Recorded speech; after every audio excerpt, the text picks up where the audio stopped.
Hearthstone's very first class set is here, replacing the would-be mini set of Cataclysm, where we're going to be getting cards for 4 individual classes.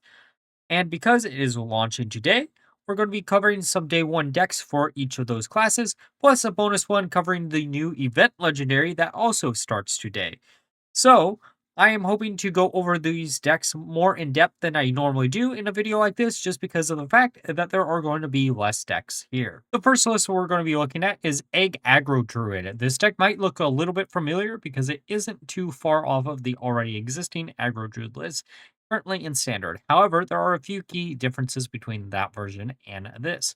We're going to be trying to use Egg of Kalos as a mid to late game win condition for a deck that only had one before in the form of Wicker Fan. And you might be wondering, why are we using the Egg of Kalos in Druid all of a sudden? Well, Tranquil Clearing is a brand new card for Druid that gives a minion +2 health and taunt. It falls asleep until the end of your next turn. However, that part doesn't matter. The taunt is the only thing that matters here, since it will make your opponent attack into your egg, hopefully breaking that egg at least once, and you can keep on giving your own minion taunt, which will then allow you to hopefully get that 20/20 out pretty quickly. You can also use this very defensively versus things like Dragon Warrior as a way to make it where their untargetable bunguses that Druid normally would have a problem dealing with have an answer, since they can't hit your face while you're trying to establish something like a Wicker Fang or the egg combo later on. We also are just going to swarm the board with a lot of Druids capable of swarming minions and spells.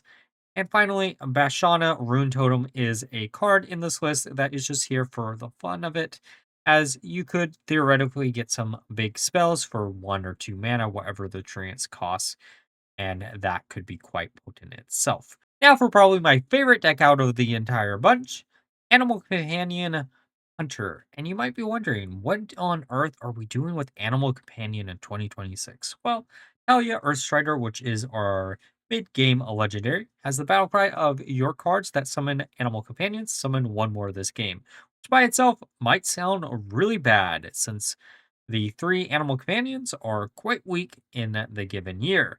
However, things like Tame Pet, Migrating Elk, and Roam Free allow us to scale up our animal companions to be random beasts that cost more than the base one, which means we theoretically can get our animal companions up to maybe a 9 cost beast, thus making it where you can randomly generate Golgaran and scale up your damage exponentially, being very difficult for a lot of opponents to deal with into the late game, while also using a small Neri package as a way to get additional copies of Tame Beast, or using Confront the Tolvar for a very similar idea.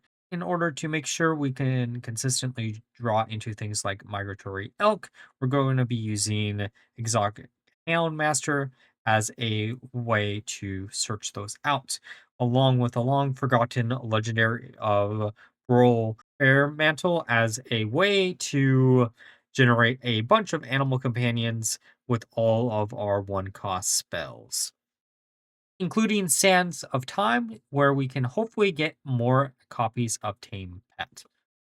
And now it's time for a class that needed some much needed help after the latest Cataclysm set for at least something new and unique to do. Presenting Leyline Mage.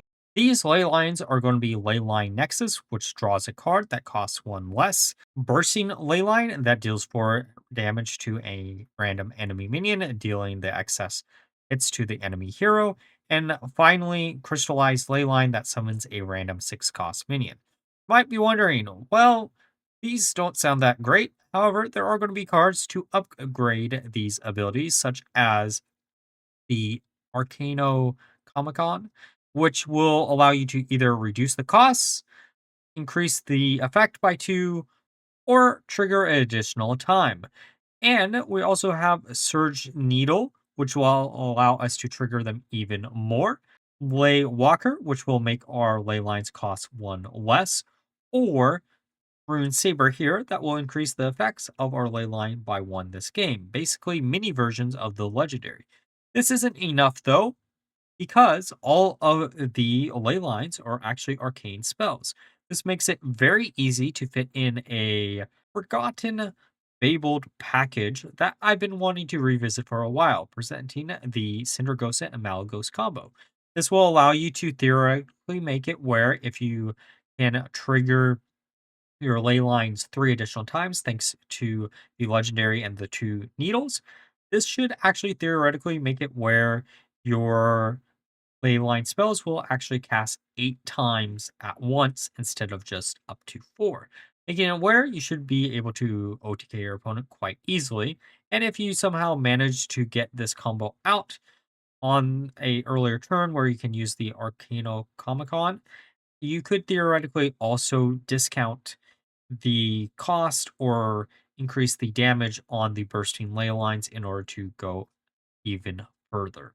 Let's see if we can redeem Druid Paladin in 2026. If you're new to Hearthstone, you might not know what I mean by Druid Paladin. Druid Paladin is the name of a deck for Paladin centered around the Silverhand Recruit mechanic for the class.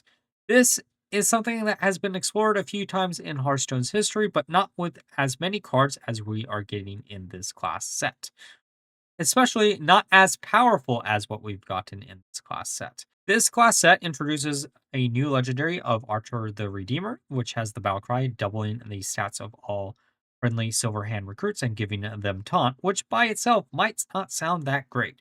But using things like Resilient Savior, which gives our Silverhand recruits +1 health this game whenever it loses Divine Shield, or Brash Battlemaster whenever it is destroyed, you give your Silverhand recruits +1 attack this game, and the new Emboldening Blade as a way to give your Silverhand recruits +1/+1, you will actually be able to scale up your Silverhand recruits to heights that were never seen before.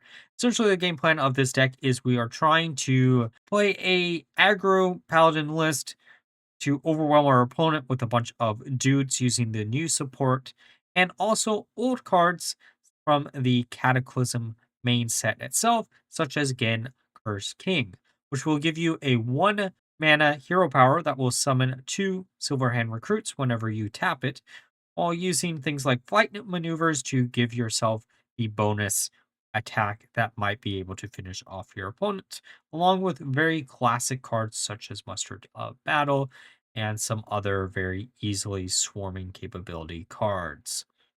And now for the final list, which is going to be DragonSoul Quest Rogue. If you're wondering what I mean by this, it is this card right here, DragonSoul Shattered, a 6-mana spell that has the starter gain effect that shuffles all 6 fragments into your deck. Whenever you play one of them, if you have one adjoining it, aka next to it in your hand, it'll play all of them at once, similar to what crewmates did in Demon Hunter, but with spells this time. The 6 fragments are going to deal 8 damage to an enemy, draw 3 cards, refresh 7 mana crystals, gain 12 armor, summon an 8/8 dragon, or deal 3 damage to all enemy minions. And you might be wondering, why are we doing this in Quest Rogue of all things? Well, theoretically, because of how Hearthstone is coded, none of these fragments will count as cards that started in your deck. So if you complete your quest quick enough, you should be able to quickly draw into all of the individual fragments, thus overwhelming your opponent, probably hopefully by turn 6, with just a big wombo combo of all 6 pieces at a given time. The card in this list that you're going to be replacing with DragonSoul is going to be Nightmare Lord Xavius. Currently, all of the deck builders haven't been updated to include the DragonSoul, but I still wanted to include this in the video anyways. If you haven't really played around with Quest Rogue, essentially the game plan is you're trying to shuffle cards into your deck to get Master of Dust, which gives you a hero power that draws 1 or 2 cards out of your deck that didn't start in the list, and also makes your ninjas permanent whenever they are destroyed, so you'll always have a board of 3 threes if you can draw through all of your deck. The backup plan for this deck, if the quest doesn't work, you also do have the Herald package as a way to get some advantage that way, and maybe some incidental synergy with the Dragon Soul card or maybe even the quest itself. This should be a lot of fun. I don't know when I'm going to get to this one, but it is high up on my to-do list. All right, so those were all the decks that I prepared for day one of the new class set. Let me know what one you're most looking forward to. If there's any card that I didn't cover in this video that you would have liked to see covered, because there's a few that I just couldn't think of anything right now, but maybe in the nearby future, I'll do something with them. But before we end the video, special thanks to our channel members of Daniel Nascimento and Ruben. If you want to help out the channel a little bit more, you can always join one of the 3 membership tiers if you can't afford to do that. There's always leaving a like, commenting, subscribing, turning on the notification button. They all help out the channel equally. But until next time, bye-bye.